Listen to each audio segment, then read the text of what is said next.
देखा ना इसकी चालाकी, इसने कपड़े के नीचे बंदा छुपाया हुआ था और मुझे कह रहा था कि ये गाहक का सामान है। सर जी अगर वो बंदा भाग गया होगा तो हम क्या करेंगे? तो हमारे पास सीसीटीवी सबूत है ना। चलो चलो चलो।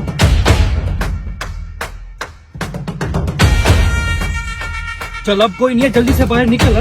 कोई मालिक हो रहे। हम मालिक हो के आपसे माफी मांगने आए, वाकई मुंशी की गलती थी। फिर तो बहुत अच्छी बात है, मुझे तो आज मिठाई बांटनी चाहिए। और ये गाहक अभी तक अपना सामान उठाने नहीं आया। मालिक आने वाला होगा, मैं उसको उसके हवाले कर दूंगा ये सामान। आप इसकी टेंशन ना लें, आप बेफिक्र हो जाएं। हाँ इस कपड़े की क्वालिटी तो बड़ी अच्छी है। अरे हरामखोर, क्या तरकीब लगाई है तूने? बंदे को ही बाइक बना दिया है। निकाल इसका पेट्रोल।